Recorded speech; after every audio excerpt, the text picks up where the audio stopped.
Hey guys, this is Zodiac Games coming at you with another Magic the Gathering related video. Today we are using Mythic Spoiler because we are today looking at the to be yet confirmed spoils of Aether Revolt. The reason I haven't done them over the past couple weeks was because the cards that came out so far were not Wizards of the Coast registered, and they were leaks instead. Today we have the first legitimate spoil from Wizards of the Coast, which is Oath of Ajani. All these other cards that we have right here were all cards that came from leaks.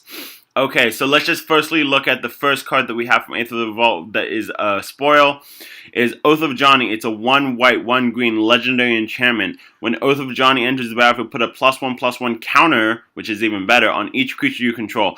Planeswalker spells you cast cost 1 less to cast. So this will, of course, go in Planeswalker decks. It will go in decks similar to Atraxa. However, I don't believe she runs one of these colors.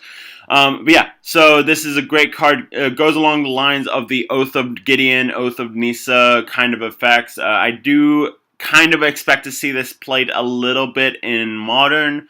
Not extensively, to be 100% honest with you, because the Planeswalker decks that we are seeing in Modern right now run around Chandra and other red and white Planeswalkers. Okay, going into the rest of the cards that were leaked. We have, for the first Mythic, we have Ajani Unyielding. For 6 mana, 1 white, 1 green, 4 colorless, Planeswalker Ajani. We have +2 coming in with 4 loyalty as well. We have +2, reveal the top 3 cards of your library, put all non-land permanent cards revealed this way into your hand and the rest onto the bottom of your library in any order. So this is just a good kind of looting card. It lets you filter from the cards that you want on top of your library. It's not bad. It's pretty much just a standard card. It's a good card to be running if you're running a Planeswalker in the set. It especially goes well with Oath of Ajani, obviously. It's a good utility Planeswalker. Other than that, I don't see much other use for this card. Okay, so just going into its other abilities, we have -2 Path to Exile, Swords to Plowshares. Exile target creature is controlled gains life equal to its power. It's a good spot removal. It's what you would expect in white.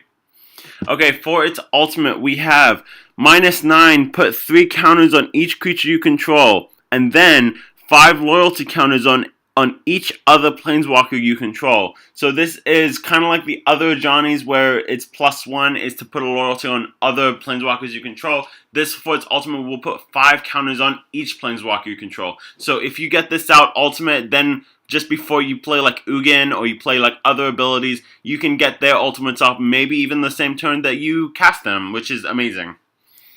Okay, going into the next card, we have Dark Imitations for 5 mana, 1 red, 1 black, 1 blue, 2 colorless sorcery. Each opponent sacrifices a creature or planeswalker, then discards a card. You return a creature card or planeswalker from your graveyard to your hand, and then draw a card. First card is pretty much recursion from the graveyard, but it also hits planeswalkers, which is pretty nifty. We haven't really seen something like that does both creature and planeswalker before, so that's pretty cool. And then we have, if you cast a Bolas planeswalker, oh shit, that's right, we have Bolas coming back. Exile Dark Imitations from your graveyard. That player enters the battlefield with an additional loyalty counter on it. So if you have 4 Dark Imitations in your graveyard, which I don't really know why you would, but let's say you pitched them or you played them or whatever, you can add an additional loyalty counter to the Bolas card with each of these cards that in your graveyard. Just exile them.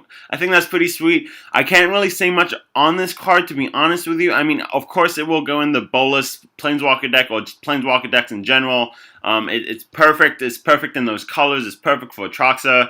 I can't really say anything else for standard because we don't have Bolas in the spoils as of yet, but I'm sure we will see them soon. Okay, now we are going into black sorcery. We have Battle at the Bridge for 1 black and X. So it's a Genesis Wave kind of effect, ladies and gentlemen. We have a new mechanic called Improvise. Your artifacts can help you cast this your artifacts can help you cast this spell. Each artifact reduces it by 1. So this is a convoking ability, but for artifacts only. It's pretty sweet. Again, another Atraxa card. I swear Atraxa is just on the mindset of Wizards of the Coast, or maybe I'm just a little too obsessed with that card. Okay, target creature gets -X/-X until the end of the turn. You gain X life. This is not a bad card, especially if you want to kill like a crazy plane, Eldrazi in Commander. This is good spot removal in Standard. However, the bigger the creature, obviously you would have to put more into it. But thankfully, you do get the artifacts to help you out with that. Which unfortunately, there's not a lot of artifacts in Standard right now, except for the vehicle decks, and of course they are prevalent. But that's only one niche part of Standard right now. Of course, that's yet to come. And of course, you gain life equally. So this is a sideboard card, if anything. If you're going up against a big, heavy hitter kind of deck, like if you're going up against a Pummeler deck, or if you're going up against, I don't know, like a Hydra deck, or anything that would really have mono green in it, this would be a good sideboard card. Plus, it gains you that life back that you would have otherwise lost. So it's pretty good. It's pretty good. Okay, Pier's Revolution. This is a card that everyone has been crazy over because it has so many good things to do with eggs. If you don't know eggs, go look at an old eggs list with Second Sunrise before the ban list of that card. That deck dominated Modern for like a couple years, but now people are thinking that they can run it with Pier's Revolution, and this is why. It is a 1 red, 2 colors enchantment, red. Whenever a non-token artifact is put into your graveyard, return that card to your hand unless target opponent has Pier's Revolution, deal 3 damage to him or her. Okay, so a little background on eggs. They are little artifacts, kind of like Mishra's Bauble, Mishra's Star, and just other cards like that. They're 1 mana artifacts that sack in order to do certain abilities, such as either drawing you a card or giving you certain mana, and you just kind of go on and on and on until with Second Sunrise they put them back in your hand and you just keep going. It's kind of like Storm. People used to run it with like Gutter Shot, deal damage to you equal to the number of spells you cast Storm. So that card did really good work. With Pier's Revolution, the artifacts will go back to your hand. Otherwise, they deal 3 damage to your opponent. So this is kind of like a little burn element to Second Sunrise, but it's an enchantment. Of course, the more Pier's Revolutions you have, the more damage that is going to be dealt to your opponent. So of course, they're not going to be taking the 3 damage for each little artifact that is sent to your graveyard. So that will allow them to have an almost Storm-like ability with Second Sunrise, but in an enchantment. So this is pretty cool. It's red. Yeah, for Standard, I do see it being used somewhat used in the sideboard or vehicle decks, just as to make sure that their cards don't get sent to the graveyard. Okay, next card we have in blue is Disallow. Okay, this is kind of like Void Slime, where it is a blue 1 counter target spell, activated ability, or triggered ability. This is Daze or Squelch, but all together. So it is 3 mana. Counter target spell, activated ability, or triggered. So basically, this does everything a counter spell would really want. It's 3 mana. It's not a bad card. It's gonna be seen a little play in Standard, so you can counter the crew effects, or you can counter just the card in general. After that, it may be seen in EDH. Not really gonna be seen in Modern. It's that 3 mana is a little too heavy for that kind of format. But I would keep an eye on this card just for a financial point, because you never know what this card could come out of. Okay, going into Consulate Crackdown. This is the first mono white card we have. It is 5 mana, 2 white, 3 colorless enchantment. We have, when Consulate Crackdown enters the battlefield, exile all artifacts your opponent controls until Consulate Crackdown leaves the battlefield.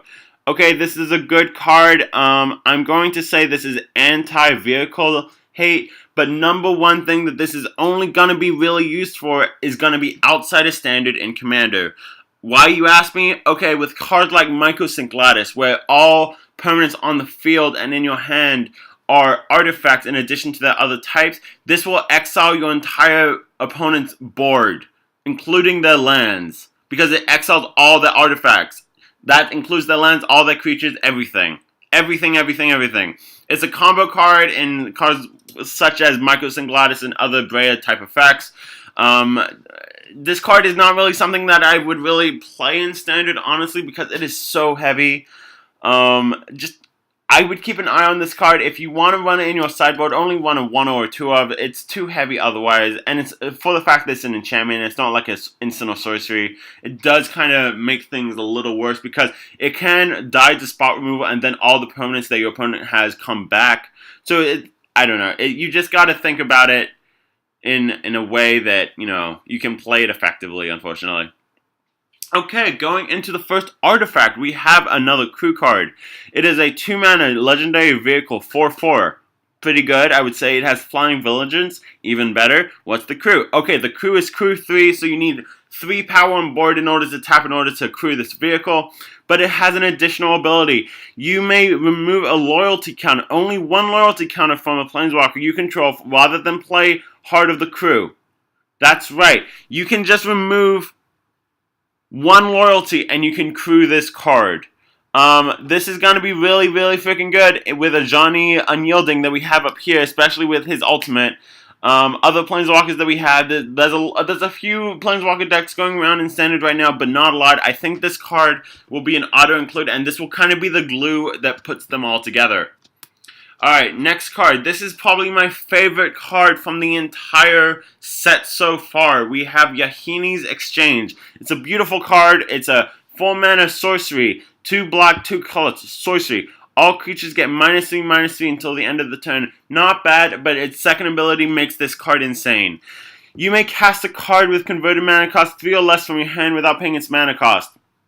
Okay, so not only does it kind of simultaneously wipe the board, especially if you're running against like low-cost cards that your opponent may have in the hand, this 4-cost spell turns into a 7-cost spell where you can cast 2 cards for free, including this one. It's ridiculous. I definitely want to pick up 4 of this card. I definitely kind of want to play this in Standard as well. This card, I don't really feel like it's going to be seen in Modern Legacy, not really either. Unfortunately, in those formats, they really only have access to Damnation, which is a straight up just kill everything. This could be a budget version of that card where you also can cast a free card. Other than that, that's about it. Oh god, I love this card. Okay, next card we have Trophy Mage. Is a 3-mana creature, human wizard, 1 blue, 2 colorless. When Trophy Mage enters the battlefield, you may search a library for an artifact card with converted mana 3 or less, reveal it, put it into your hand, and then shuffle your library. It's an artifact tutor, ladies and gentlemen, on a stick. This may be seen a little play, not a lot. I won't lie. We'll see. We'll just see how it goes. Okay. Then we have Scrap Trawler. It's an artifact creature construct for 3 colorless mana. Whenever Scrap Trawler or another artifact you control is put into a graveyard from the battlefield, return to your hand target artifact card in your graveyard with lesser converted mana cost. So this is a recur. You can put cards like Heart of Kiran, or you can put other things back into your hand or target into your hand that may well be in the graveyard.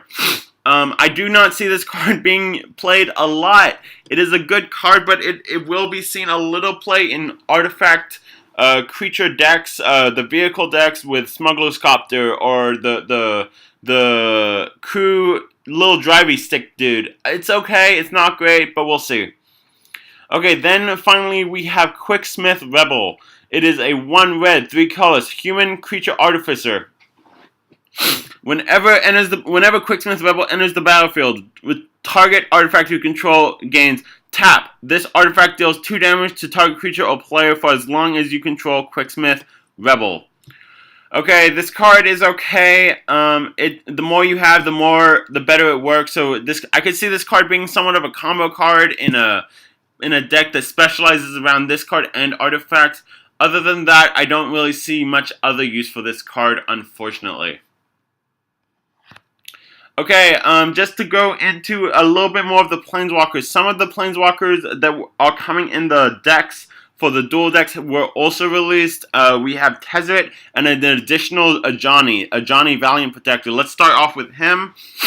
We have 1 white, 1 green, 4 colors. Put 2 +1/+1 counters on target creature. Alright, that's a good +1. And then for the +1, an additional +1, I just have to look at this card a little further. Reveal cards from the top of your library until you reveal a creature card and put that card into your hand and the rest on the bottom of your library. So this basically helps you find a creature card and put it into your hand. It's not a bad card. It helps you go through your top of your deck, especially if you're being mana screwed or if you're not getting that creature that you need. This card, it could actually be seen played in a couple ways. Of course, this card has already been released in the dual decks. But yeah. Okay, and then finally it's -11. Put X +1/+1 counters on target creature where X is your life total. So if you still have 20 life, target creature gains trample with 20, whatever else its base power and toughness is, and it's pretty much a win condition right there. But of course, you know, you always want to leave out for the fact that it's a good card. The +2/+2 counters on this Planeswalker's ability is probably the best part of this card. So you would definitely want to respect it for that reason. Okay, and finally, let's just look at the final Planeswalker. We have Tezzeret, Master of Metal. Let's just go to him because he is a little hard to read. Okay, he is a 1 black, 1 blue, 4 colorless Planeswalker. +1, reveal cards from the top of your library until you reveal an artifact card. Put that card into your hand and the rest on the bottom of your library in any order. So this card is kind of like the last Ajani where it lets you go searching for creatures, but this one allows you to go searching for artifacts. This card is gonna be seeing a little play, but it's gonna be all right. It's not gonna be great. I don't really expect many things with this card. It's not gonna be seeing anything else outside of standard. It's not gonna be played in modern or legacy. So we'll just have to see what we have here. Okay, then it's -3, is target opponent loses life equal to the number of artifacts you control. Okay, so this is kind of a late game effect, especially if the more artifacts you have. This is a commander Planeswalker. This is primarily a commander Planeswalker. It goes well in Breya because, you know, she generates her own little artifact dudes. Your opponent will lose life. Unfortunately, it's a -3 ability, which is kind of steep. But of course, the more artifacts you have, the more effective this effect will be. And then finally, for its -8, gain control of all artifacts and creature target opponent controls. Yeah, it just takes everything. Tezzeret is so greedy. He's so greedy. Alright, yeah, again, this is only really going to be a Planeswalker in Commander. It may be seen a little play in Standard, but other than that, I don't really see anything else. But as of yet, we have yet to have all the cards be released yet. If you have any questions, just leave them in the comments, and I'll try and answer them for you. If not, then this is Zodiac Games. Have a great day, have a great night, and again, have a great Christmas. Bye-bye.